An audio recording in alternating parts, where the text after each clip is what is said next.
Vaporwave. There's just so much to say about this music genre.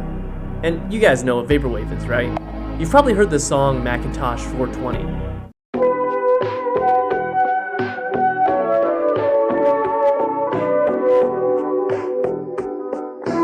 Well, actually, that's not the name. The artist name is Macintosh Plus. The song name is actually リサフランク420現代のコンピュー but most people just call it Macintosh 420 because they can't read the Japanese. And it's not just floral shop. You'll see it on Vaporwave tracks everywhere.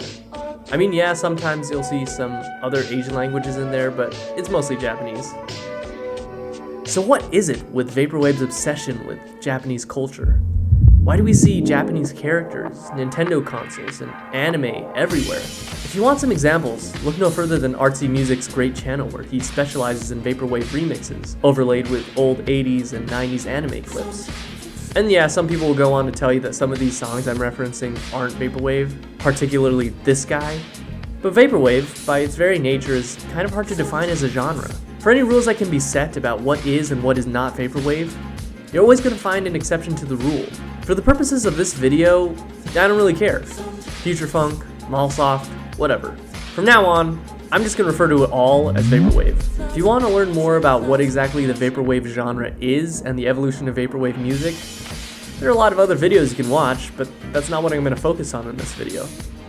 What I really want to talk about is the Vaporwave aesthetics, and what is up with all these Japanese influences. To understand this, we have to go back, way back. Like after the end of World War II, where Japan had just been defeated by the United States. How did this country, that was essentially a military dictatorship, willing to fight to the death for its homeland, turn pro-democratic and Western itself? It was all because of this man, the supreme commander of the Allied powers, General Douglas MacArthur. In August of 1945, Japan was attacked with 2 atomic bombs.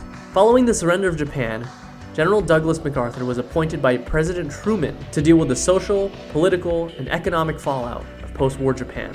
Because the world had decided that we should never again have to face such a fearsome foe, he had 2 objectives. The first was to remove Japan's military capability, and the second was to reform Japan to a democratic society. When the occupational forces arrived, however, they first had to deal with the immediate problems, widespread starvation and destruction. Thankfully, the defeated Japanese emperor, Hirohito, was willing to work with MacArthur for the good of the Japanese people.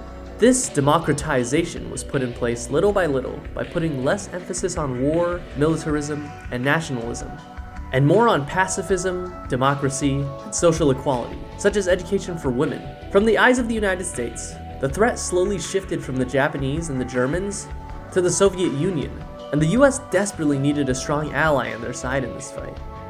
And so this process had to be shifted into high gear. The United States pumped millions and millions of US dollars into the Japanese economy. And during the same time, MacArthur drafted a new constitution that essentially dismantled the Japanese military and prevented Japan from going to war ever again. In turn, America promised to protect Japan and fulfill any of their military needs. So what exactly did they do with all this money? Well, instead of putting it into the military, it was put into industrialization and technology. Japan started developing the world's best new televisions, VCRs, cassettes, cars, Walkman, VHS, video game consoles. All the best stuff is made in Japan. Unbelievable. Thanks to the help of the United States, the value of both land and technology in Japan skyrocketed over a very short period of time. And from 1967 all the way until 2010, Japan had the second highest GDP in the world, behind only the United States, almost matching it a couple of times. This period during the 80s and 90s was known as the Japanese economic miracle, and this is the era that inspired Vaporwave. Bright city lights, a metropolitan lifestyle, neon, luxury, easy living, technology, pop music, and a little bit of American influence transformed the country that was once a military dictatorship into a shiny new, modern Japan. And yes, most of all, consumerism. Lots and lots and lots of consumerism. While listening to Vaporwave, surreal images of the glistening aesthetics of the late 80s and early 90s come to mind. Somehow, it takes you to this different dimension, with things were different. And that's the case even if you didn't grow up in the 80s or 90s. What's more is that Vaporwave started as an American movement, evoking images of some idealized, futuristic, but nonetheless fictional Japan. And that's kind of the point of it. It makes you nostalgic for a time and place that never actually existed. Something you never really experienced. And you can thank the very nature of Vaporwave music for that.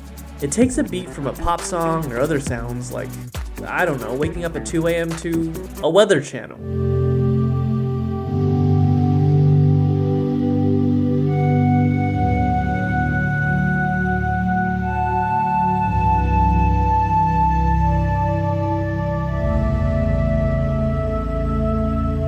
Or elevator music.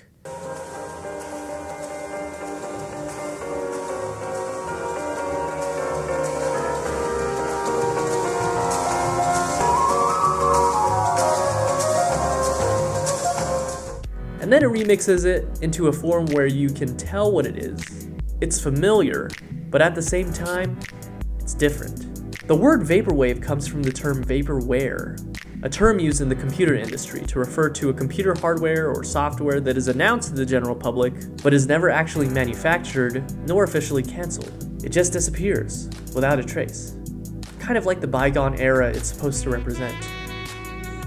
At its core, vaporwave is a form of escapism, something that takes you somewhere else while at the same time evoking feelings you can't really describe. You will never live in a retro-futuristic Miami, where technology has continued to evolve while retaining the washed-out, plastic aesthetic it had during the 90s. You will never own a white spacious villa with Roman columns and a big swimming pool surrounded with palm trees. You will never go to an obscenely huge shopping mall at midnight and just hang out completely alone while your eyes tire out from being bombarded with the bright blue and pink neon lights.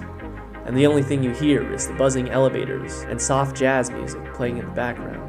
Bright color, shopping malls, riding in an elevator, your friend's swimming pool late at night, the doctor's office, going home and surfing the web on dial-up internet. It's the feeling of being a kid, sitting in the backseat of your car during a long ride as your parents drive you home on the highway at night. While pretending to be asleep, you look out the window and watch the streetlights. It's the feeling of driving in the dark on an endless cliffside road near the ocean. The feeling of going on midnight bus rides alone to absolutely nowhere, watching lights and street signs flash by. The feeling of being so tired your eyes won't stay open, and every sound blends together into a perfect harmony as you fall asleep. The feeling of faint deja vu listening to old 80s music. The feeling of that melancholic nostalgia when you visit an old place. It's watching the sunrise on the city as you catch the first smells of the early morning air. As one blogger put it, it's the romantic loneliness you feel as one person, living in a small little room in a city of 25 million. Whether it's an 8.6 that can take you far away from the city, going online, or just spending all your money to forget all your worries. All of this is a part of Vaporwave. Though Vaporwave was obviously inspired by the seemingly decadent lifestyle of the late 80s and early 90s Japan, I can't seem to decide on whether or not it's ironically critiquing consumerism, or if it's a genuine celebration of it. Who knows? Maybe it's both. I don't think anyone really knows for sure. But I do know that it will only continue to expand and grow in popularity from here. The thing about Vaporwave is that, at its core, it's not just music. It's a feeling you get. It's an art form. The 80s and 90s came and went, and with it, the Japanese economic miracle. The economy practically came to a sudden stop overnight, and though they're doing all right now, the country still faces lingering effects from it. Vaporwave is all about nostalgia, the past. We'll never get that time back, and chances are, we'll keep reminiscing about the past, as humans have always done since the beginning of humanity.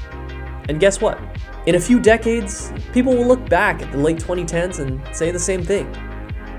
Time will keep moving forward. However, we can always see traces and evidences of that bygone era in Vaporwave.